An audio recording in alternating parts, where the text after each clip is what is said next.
അമൃത് Veni hair elixir presents daily news പ്രഭാത വാർത്തകൾ powered by Pulimoottil silks KSFE. ഈ ആണുങ്ങൾക്ക് മാത്രം എന്താ ഇത്ര അധികം നെറ്റ് കെയറിലും ഹെയർ ലോസ് ഒക്കെ ഉണ്ടാവണേ? ആണുങ്ങളുടെ ഹെയർ ലോസിന്റെ മേജർ റീസൺസ് തന്നെ ഡിഫറെന്റ് ആണ്. സ്കാൽപ്പിലുള്ള 5 ആൽഫ റിഡക്ടേസ് എന്ന എൻസൈം നിങ്ങളുടെ ഹോർമോണുമായി ചേർന്ന് ഹെയർ ഫോളിക്കിൾസിനെ ചുരുക്കുന്നു. Amrut Veni hair elixir for men use ചെയ്യൂ. പുരുഷന്മാർക്ക് വേണ്ടി ബയോടെക്നോളജി പ്രകാരം പ്രത്യേകം ഡെവലപ്പ് ചെയ്തത്. നമസ്കാരം, ഞാൻ ഡെയ്സി ബിജു. ഡെയിലി ന്യൂസിന്റെ പ്രഭാത വാർത്തകളിലേക്ക് സ്വാഗതം. ഇന്ന് ജനുവരി 27 തിങ്കളാഴ്ച. 76ാം റിപ്പബ്ലിക് ദിനം ആഘോഷമാക്കി രാജ്യം. സൈനിക കരുത്തിന്റെയും സാംസ്കാരിക പാരമ്പര്യത്തിന്റെയും പ്രൌഢി വിളിച്ചോതുന്നതായിരുന്നു റിപ്പബ്ലിക് ദിന പരേഡ്. പ്രധാനമന്ത്രി നരേന്ദ്രമോദി ദേശീയ യുദ്ധ സ്മാരകത്തിൽ പുഷ്പചക്രം അർപ്പിച്ചതോടെ 76ാം റിപ്പബ്ലിക് ദിനാഘോഷ ചടങ്ങുകൾക്ക് തുടക്കമായി. 10:30 രാഷ്ട്രപതി ദ്രൌപദി മുർമു ദില്ലിയിലെ കർത്തവ്യപഥിൽ എത്തി. ദേശീയ പതാക ഉയർത്തിയതിന് പിന്നാലെ 21 ഗൺ സല്യൂട്ട് ചടങ്ങ് നടന്നു. ഇന്തോനേഷ്യൻ പ്രസിഡന്റ് പ്രബോവോ സുബിയാന്തോ മുഖ്യാതിഥിയായ ചടങ്ങിൽ കരവ്യോമ നാവികസേനകളുടെയും വിവിധ സായുധ സേനകളുടെയും പ്രകടനത്തിനൊപ്പം സംസ്ഥാനങ്ങളുടെ അടക്കം 31 നിശ്ചല ദൃശ്യങ്ങളും പരേഡിൽ അണിനിരന്നു. സംസ്ഥാനത്തെ മുഖ്യമന്ത്രി പിണറായി വിജയനെയും പുകഴ്ത്തി ഗവർണർ രാജേന്ദ്ര അർലേക്കർ. മുഖ്യമന്ത്രിക്ക് കേരളത്തെപ്പറ്റി കൃത്യമായ ദീർഘവീക്ഷണമുണ്ടെന്നും വികസിത കേരളമാണ് അദ്ദേഹത്തിന്റെ ലക്ഷ്യമെന്നും പറഞ്ഞ ഗവർണർ, പ്രധാനമന്ത്രി നരേന്ദ്രമോദിയുടെ വികസിത് ഭാരതം വികസിത കേരളമില്ലാതെ സാക്ഷാത്കരിക്കാനാവില്ലെന്നും അഭിപ്രായപ്പെട്ടു. തിരുവനന്തപുരം സെൻട്രൽ സ്റ്റേഡിയത്തിൽ റിപ്പബ്ലിക് ദിന പരേഡിനെ അഭിസംബോധന ചെയ്ത് സംസാരിക്കുകയായിരുന്നു അദ്ദേഹം. വയനാട്ടിലെ പഞ്ചാരക്കൊല്ലി മേഖലയിൽ ഭീതി പരത്തുന്ന നരഭോജി കടുവയെ ഇനിയും പിടികൂടാൻ സാധിക്കാത്ത സാഹചര്യത്തിൽ കടുവ ഭീഷണിയുള്ള വിവിധ മേഖലകളിൽ കർഫ്യൂ പ്രഖ്യാപിച്ചു. ഇന്ന് രാവിലെ 6 മണി മുതൽ 48 മണിക്കൂർ സമയത്തേക്കാണ് കർഫ്യൂ പ്രഖ്യാപിച്ചിരിക്കുന്നത്. പഞ്ചാരക്കൊല്ലി, മേലെ ചിറക്കര, പിലാക്കാവ്, 3 റോഡ് ഭാഗം, മണിയംകുന്ന് ഭാഗങ്ങളിലാണ് നിയന്ത്രണം. മാനന്തവാടി നഗരസഭയിലെ പഞ്ചാരക്കൊല്ലി, പിലാക്കാവ്, ചിറക്കര ഡിവിഷനിലെ വിദ്യാഭ്യാസ സ്ഥാപനങ്ങൾക്ക് ഇന്ന് അവധി പ്രഖ്യാപിച്ചിട്ടുണ്ട്. ഡിവിഷനുകളിലെ സ്കൂൾ, അങ്കണവാടി, മദ്രസ, ട്യൂഷൻ സെന്ററുകളും തുറന്ന് പ്രവർത്തിക്കാൻ പാടില്ല. കർഫ്യൂ പ്രഖ്യാപിച്ച ഡിവിഷനുകളിൽ നിന്നും മറ്റ് വിദ്യാഭ്യാസ സ്ഥാപനങ്ങളിൽ പോയി പഠിക്കുന്ന വിദ്യാർത്ഥികൾ ജനുവരി 27, 28 തീയതികളിൽ സ്കൂളുകളിൽ ഹാജരാകേണ്ടതില്ലെന്നും അറിയിപ്പുണ്ട്. മാനന്തവാടി പഞ്ചാരക്കൊല്ലിയിൽ സ്ത്രീയെ കടിച്ചുകൊന്ന കടുവയെ ഒടുവിൽ നരഭോജി കടുവയായി പ്രഖ്യാപിച്ചുകൊണ്ട് സർക്കാർ ഉത്തരവിറക്കി. നിർണായക ഉത്തരവ് പുറത്തിറങ്ങിയതോടെ കടുവയെ വെടിവെച്ച് കൊല്ലാനാകുമെന്ന് വനമന്ത്രി AK ശശീന്ദ്രൻ വാർത്താസമ്മേളനത്തിൽ അറിയിച്ചു. കടുവയെ നരഭോജിയായി പ്രഖ്യാപിക്കുന്ന സംസ്ഥാനത്തെ ആദ്യ തീരുമാനമാണ് ഇത്. മുഖ്യമന്ത്രി വിളിച്ച ഉന്നതതല യോഗത്തിലാണ് നിർണായക തീരുമാനം. വയനാട് പഞ്ചാരക്കൊല്ലിയിലെ കടുവയെ നരഭോജി കടുവയായി പ്രഖ്യാപിച്ചത് ഉത്തരവിറങ്ങിയതിന് മുഖ്യമന്ത്രിയുടെ ഇടപെടൽ. അടിയന്തര പരിഹാരം ഉണ്ടാകണമെന്ന മുഖ്യമന്ത്രി കടുത്ത നിലപാടെടുത്തു. വനനിയമം പറഞ്ഞ് കടിച്ചു തൂങ്ങരുതെന്നും ജനങ്ങളുടെ ജീവന് ആപത്തുണ്ടാകരുതെന്നുമായിരുന്നു മുഖ്യമന്ത്രിയുടെ കർശന നിർദ്ദേശം. ഉന്നതതല യോഗത്തിനു മുൻപ് വനം മന്ത്രിയെയും ചീഫ് സെക്രട്ടറിയെയും ഇക്കാര്യം അറിയിച്ചു. വയനാട് പഞ്ചാരക്കൊല്ലിയിലെ നരഭോജി കടുവയെ വെടിവെച്ചു കൊല്ലാൻ പോലീസിലെ ഷാർപ്പ് ഷൂട്ടർമാർ ഉൾപ്പെടെ 10 അംഗം സംഘത്തെ നിയോഗിച്ചതായി സംസ്ഥാന chief secretary doctor Sharada Muraleedharan പറഞ്ഞു. കടുവയെ എത്രയും വേഗം വെടിവെച്ചു കൊല്ലുമെന്നും പഞ്ചാരക്കൊല്ലി മേഖലയിൽ കർഫ്യൂ ശക്തമാക്കുമെന്നും അടുത്ത 48 മണിക്കൂർ നിർണായകമാണെന്നും അവർ പറഞ്ഞു. പഞ്ചാരക്കൊല്ലിയിൽ സ്ത്രീയെ ആക്രമിച്ചു കൊന്ന കടുവയെ കണ്ടെത്താൻ തീവ്ര ശ്രമം തുടരുകയാണെന്നും കടുവ ഉണ്ടാകാൻ സാധ്യതയുള്ള ഏരിയ മാർക്ക് ചെയ്തതായും DFO അറിയിച്ചു. മാർക്ക് ചെയ്ത സ്ഥലത്ത് വനം വകുപ്പ് പരിശോധന നടത്തും. കടുവയെ കണ്ടെത്താൻ തെർമൽ ക്യാമറ കൂടി ഉപയോഗിക്കും. അതേസമയം കടുവയെ പിടികൂടാനായി ഇറങ്ങിയ ദൌത്യ സംഘത്തിന് നേരെ കടുവയുടെ ആക്രമണമുണ്ടായി. മാനന്തവാടി RRT അംഗം ജയസൂര്യയ്ക്ക് പരിക്കേറ്റു. പഞ്ചാരക്കൊല്ലിയിൽ സ്ത്രീയെ ആക്രമിച്ചു കൊന്ന കടുവയെ കണ്ടെത്താൻ നടത്തുന്ന തെരച്ചിലിനെ കുറിച്ച് വിശദീകരിക്കവേ വയനാട് DFO മാർട്ടിൻ ലോവറിന്റെ പ്രതികരണം തടസ്സപ്പെടുത്തി പോലീസ്. മാധ്യമങ്ങളെ കാണുന്നതിനിടെ DFOയെ പോലീസ് തടഞ്ഞ മാനന്തവാടി SHOയ്ക്കെതിരെ നടപടി വേണമെന്ന് പത്രപ്രവർത്തക യൂണിയൻ ആവശ്യപ്പെട്ടു. വയനാട് കടുവ ഭീതിയിൽ കഴിയുന്നതിനിടെ കോഴിക്കോട് നടന്ന ഫാഷൻ ഷോയിൽ പാട്ടുപാടിയ സംഭവത്തിൽ വിശദീകരണവുമായി മന്ത്രി AK ശശീന്ദ്രൻ. വിമർശനമുയർന്നപ്പോൾ ശ്രദ്ധിക്കേണ്ടതായിരുന്നുവെന്ന് തോന്നിയെന്നും ഇനി അക്കാര്യങ്ങൾ ശ്രദ്ധിക്കുമെന്നുമാണ് മന്ത്രി ശശീന്ദ്രന്റെ പ്രതികരണം. അതേസമയം സ്വകാര്യ പരിപാടിയിൽ പാട്ടുപാടിയ മന്ത്രി AK ശശീന്ദ്രന്റെ പ്രവൃത്തി റോമ സാമ്രാജ്യം കത്തിയപ്പോൾ ചക്രവർത്തി വീണ വായിച്ചതുപോലെയാണെന്ന് കോൺഗ്രസ് നേതാവ് K മുരളീധരൻ വിമർശിച്ചു. കേരളത്തോട് വനമന്ത്രി മാപ്പ് പറയണമെന്നും മുരളീധരൻ ആവശ്യപ്പെട്ടു. വയനാട് പഞ്ചാരക്കൊല്ലിയിൽ കടുവയുടെ ആക്രമണത്തിൽ കൊല്ലപ്പെട്ട രാധയുടെ മകന് താൽക്കാലിക ജോലിക്കായുള്ള നിയമന ഉത്തരവ് കൈമാറി വനമന്ത്രി എ.കെ. ശശീന്ദ്രൻ. പ്രദേശവാസികളുടെ കടുത്ത പ്രതിഷേധത്തിനൊടുവിലാണ് മന്ത്രി കൊല്ലപ്പെട്ട രാധയുടെ വീട്ടിലെത്തുന്നത്. മന്ത്രിയെ കൂകി വിളിച്ചായിരുന്നു നാട്ടുകാരുടെ പ്രതിഷേധം. പോലീസ് സന്നാഹം ഒരുക്കിയ വഴിയിലൂടെയാണ് ഒടുവിൽ മന്ത്രി രാധയുടെ വീട്ടിലെത്തിയത്. കോഴിക്കോട് പയ്യോളി തിക്കോടിയിൽ കടലിലിറങ്ങിയ 2 സ്ത്രീകളടക്കം 4 പേർ തിരയിൽപ്പെട്ട് മരിച്ചു. വയനാട് കൽപ്പറ്റ സ്വദേശികളായ വാണി, അനീസ, വിനീഷ്, ഫൈസൽ എന്നിവരാണ് മരിച്ചത്. ഇന്നലെ വൈകിട്ടോടെ പയ്യോളി തിക്കോടി കല്ലകത്ത് ബീച്ചിലാണ് സംഭവം. അപകടത്തിൽപ്പെട്ട ഒരാളെ രക്ഷപ്പെടുത്തി ആശുപത്രിയിൽ പ്രവേശിപ്പിച്ചു. കൽപ്പറ്റ ബോഡി ഷേപ്പ് എന്ന ജിമ്മിലെ 25-അംഗ സംഘമാണ് കടൽ കാണാൻ എത്തിയത്. ഇവരിൽ 5 പേർ കടലിൽ ഇറങ്ങുകയായിരുന്നു.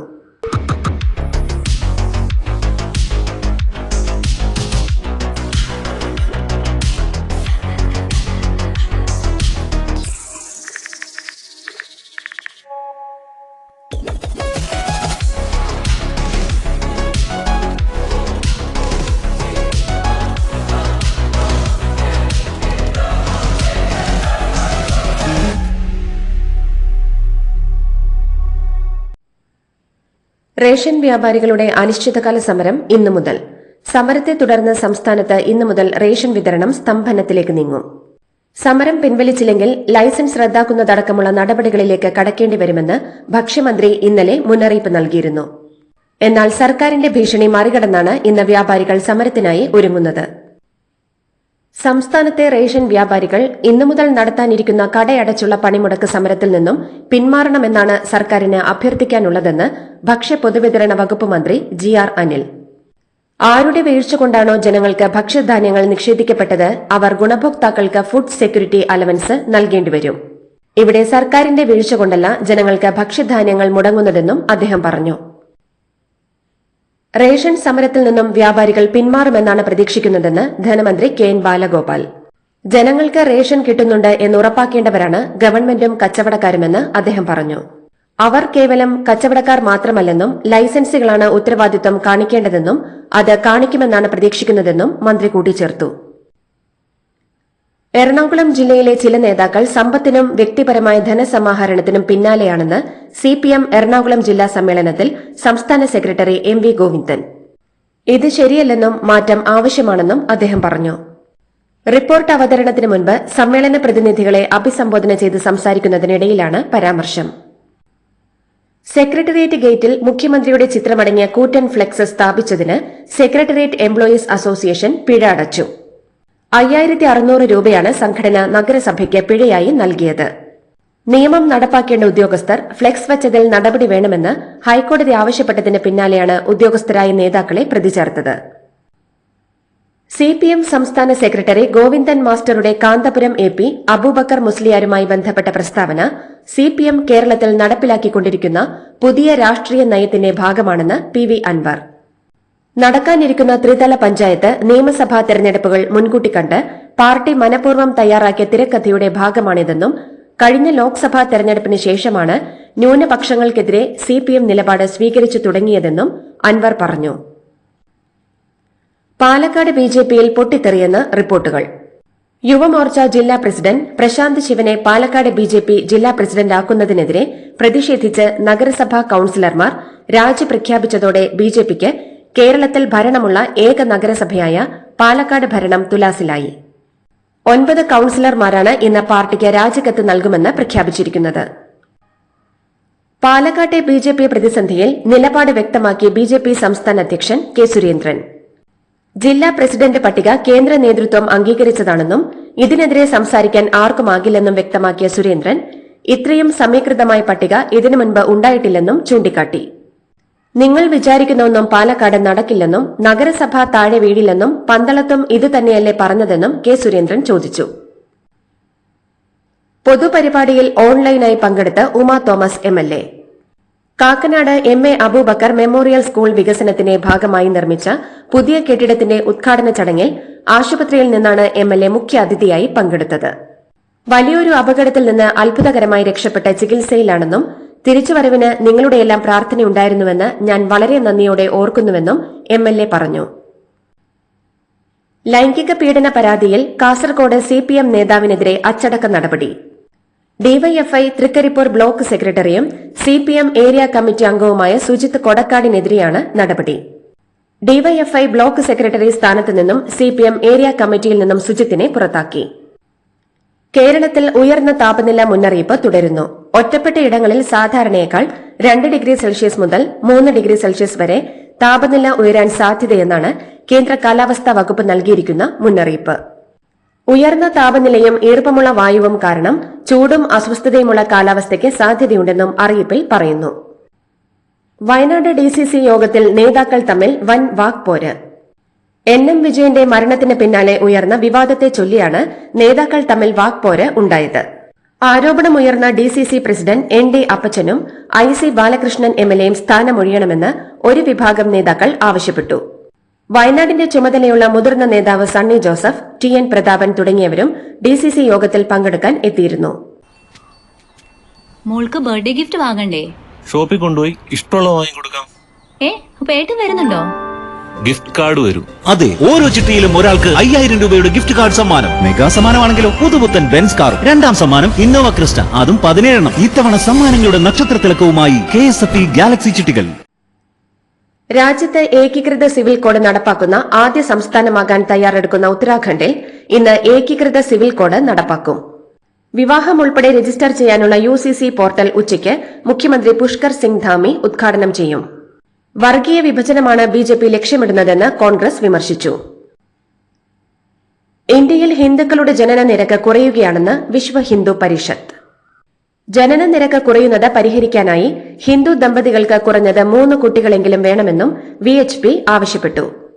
UPയിലെ പ്രയാഗ്രാജിൽ നടന്ന സന്യാസി സമ്മേളനത്തിൽ സംസാരിക്കവെ ജനറൽ സെക്രട്ടറി ബജ്റംഗ് ലാൽ ബംഗ്രയാണ് ഇക്കാര്യം പറഞ്ഞത്. ബോളിവുഡ് നടൻ സെയ്ഫ് അലി ഖാന് കുത്തേറ്റ സംഭവത്തിൽ പോലീസിനെ അമ്പരപ്പിച്ച് വിരലടയാള റിപ്പോർട്ട്. നടന്റെ വസതിയിൽ നിന്ന് ശേഖരിച്ച 19 സെറ്റ് വിരലടയാളങ്ങളിൽ ഒന്നുപോലും സംഭവത്തിൽ അറസ്റ്റിലായ ഷരീഫുൾ ഇസ്ലാമിന്റേതായി ഇല്ലെന്നതാണ് പോലീസിന്റെ റിപ്പോർട്ട്. മോഷ്ടാവിന്റെ ആക്രമണത്തിൽ കുത്തേറ്റ് ചികിത്സയിലായിരുന്ന ബോളിവുഡ് നടൻ സെയ്ഫ് അലി ഖാന് അതിവേഗത്തിൽ ഇൻഷുറൻസ് അനുവദിച്ചതിൽ ആശങ്ക ഉന്നയിച്ച് അസോസിയേഷൻ ഓഫ് മെഡിക്കൽ കൺസൾട്ടന്റ്സ്. അപേക്ഷ സമർപ്പിച്ച മണിക്കൂറുകൾക്കകം ക്ലെയിം അനുവദിച്ചതിൽ insurance regulatory and development authority അന്വേഷണം നടത്തണമെന്നും AMC ആവശ്യപ്പെട്ടു. ഖൈബർ പഖ്തൂൺഖ്വയിൽ നടന്ന 3 വ്യത്യസ്ത ഏറ്റുമുട്ടലുകളിലായി 30 ഭീകരരെ വധിച്ചെന്ന് പാകിസ്ഥാൻ സൈന്യം. ലക്കി മാർവാഡ് ജില്ലയിൽ ഭീകരരുടെ സാന്നിധ്യമുണ്ടെന്ന റിപ്പോർട്ട് ലഭിച്ചതിന് പിന്നാലെ സുരക്ഷാ സേനയുടെ രഹസ്യാന്വേഷണ വിഭാഗം വെള്ളി, ശനി ദിവസങ്ങളിൽ തെരച്ചിൽ നടത്തിയിരുന്നുവെന്ന് പാക് സൈന്യത്തിന്റെ മീഡിയ വിഭാഗമായ ഇന്റർ സർവീസസ് പബ്ലിക് റിലേഷൻസ് അറിയിച്ചു.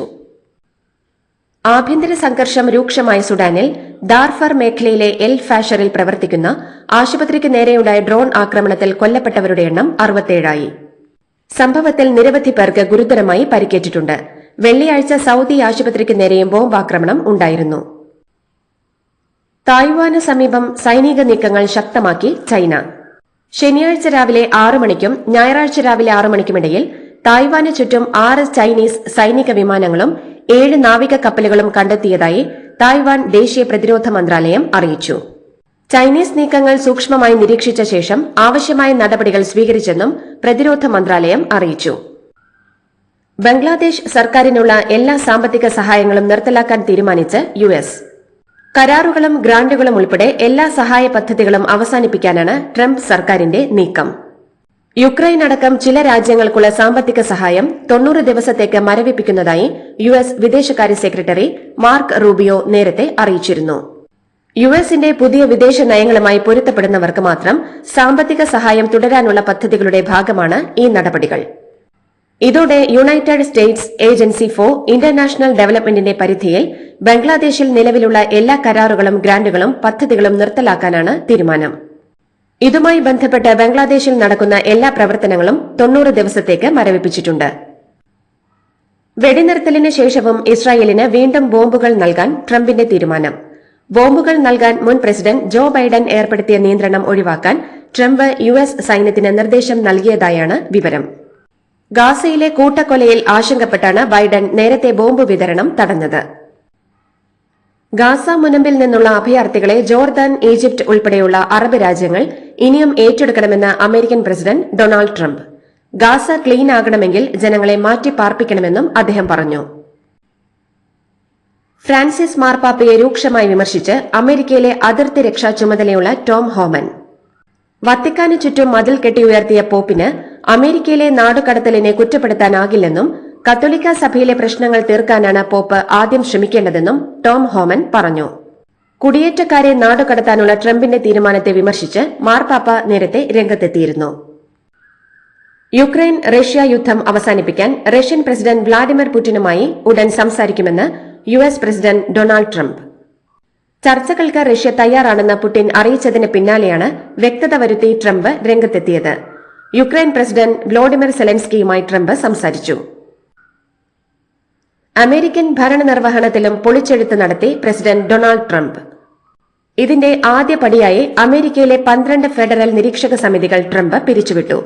12 ഫെഡറൽ ഇൻസ്പെക്ടർ ജനറൽമാരുടെ സമിതികളാണ് ഒറ്റയടിക്ക് പ്രസിഡന്റ് ട്രംപ് പിരിച്ചുവിട്ടത്.